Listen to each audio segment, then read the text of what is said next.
বাবার সঙ্গে গরুর খামার দেখাশোনা আর জমিতে চাষাবাদ করেই চলছিল শরীয়তপুর সদর উপজেলার আঙ্গারিয়া ইউনিয়নের যুবক মানিক চোকদারের জীবন। পরিবারের একটু ভালো দিন ফেরানোর স্বপ্নে ইউরোপে যাওয়ার সিদ্ধান্ত নেন তিনি, কিন্তু সেই স্বপ্নই পরিণত হয় দুঃস্বপ্নে। দালাল চক্রের প্রলোভনে দেশ ছেড়ে যাওয়ার পর 1 বছরের বেশি সময় ধরে নিখোঁজ মানিক, আর তাকে ফিরে পেতে জমি গরু সব বিক্রি করে আজ নিঃস্ব তার পরিবার।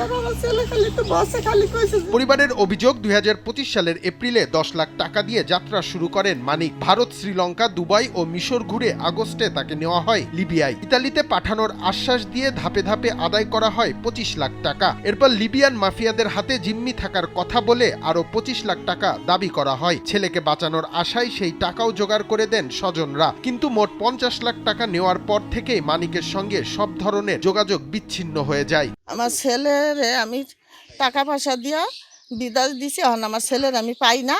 আমিনুর আমার কাছে তানে 50 লাখ টাকা নিছে। প্রধানমন্ত্রীর সরকারের কাছে আমি অনুবাদ করে কই আমার ছেলেরে আমার বুকে এনে দিবে। এটাই আপনার কাছে আমার আবদার।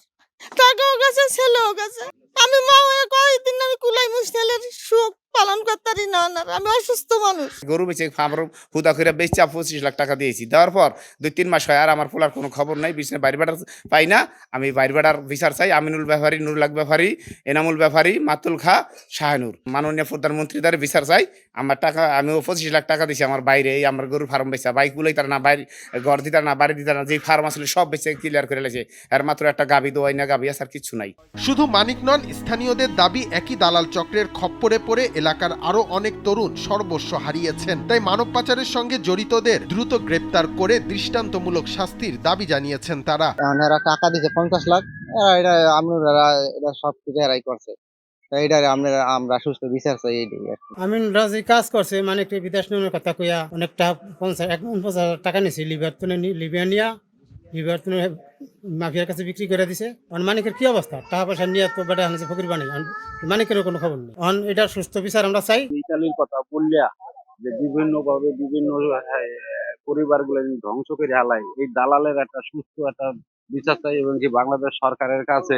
অভিযুক্তদের বাড়িতে গিয়েও তাদের কোনো বক্তব্য পাওয়া যায়নি। তবে অভিযুক্তের মেয়ে এবং আমিনুল বেপারীর ভাগ্নি তানিয়া আক্তার দাবি করেন তার বাবা বা মামারা মানব পাচারের সঙ্গে জড়িত নন। তার ভাষ্য, দালাল হিসেবে যার নাম রয়েছে তিনি তাদের এক ফুফাতো ভাই। মানিকের পরিবার ভুলভাবে তার বাবা এবং মামাদের বিরুদ্ধে মামলা করেছে। মূলত দালাল হচ্ছে আমার ফুফাতো ভাই, কিন্তু আমরা তো আর দালাল না। তো সে নিছে নাকি না নিছে এটা তো আমরা জানি না। তো আমরা পরবর্তীতে শুনছি এই অবস্থা করছে, তো পরবর্তীতে শুনছি যে হ্যাঁ গেছে, মানে হ্যাঁ মার মাধ্যমে শুনছি যে হ্যাঁ গেছে বা এ হয়েছে। তো আমরা এর বিষয়ে কিছু জানি না। এটা মিথ্যা মামলা, আমাদের মিথ্যা ভাবে এভাবে ফাঁসাইতেছে। ছেলেকে ফেরানোর আশায় জমি জমা বিক্রি করেছেন, খামারের গরুও বিক্রি করতে হয়েছে। এর সঙ্গে এনজিও এবং ব্যাংকের ঋণের বোঝা নিয়ে আজ প্রায় নিঃস্ব মানিকের পরিবার। শেষ পর্যন্ত নিরুপায় হয়ে মানব পাচার এবং অভিবাসী চোরাচালান অপরাধ দমন ট্রাইব্যুনালে 5 জনের বিরুদ্ধে মামলা করেন মানিকের বাবা। সেই মামলায় ইতিমধ্যে 2 জনকে গ্রেপ্তার করেছে পুলিশ। আমাদের প্রাপ্তির পরে 3 দিনের মধ্যে মামলা রেকর্ড করার জন্য নির্দেশ দিয়েছে। এফআইআর হিসেবে আমরা এফআইআর হিসেবে গ্রহণ করছি। প্রাথমিকভাবে তারা যে তাদের নিজের আত্মীয় স্বজন ইতালি নেবো করে টাকা লেনদেন করছে, সততা পাওয়ায় 2 জন আসামিকে গ্রেপ্তার করা হয়েছে। বাকি আসামিকে গ্রেপ্তারের চেষ্টা আছে। মামলার 2 আসামি গ্রেপ্তার হলেও এখনো পলাতক রয়েছেন বাকি অভিযুক্তরা। আর ছেলের অপেক্ষায় দিন গুনছে মানিকের পরিবার। তাদের কাছে এখন 50 লাখ টাকার চেয়েও বড় স্বপ্ন মানিক আদৌ বেঁচে আছেন কিনা তা নিয়ে। একটাই প্রার্থনা, কোনোভাবে যেন তিনি জীবিত ফিরে এসে আবার পরিবারের পাশে দাঁড়াতে পারেন। নিউজ ডেস্ক, দেশ টিভি।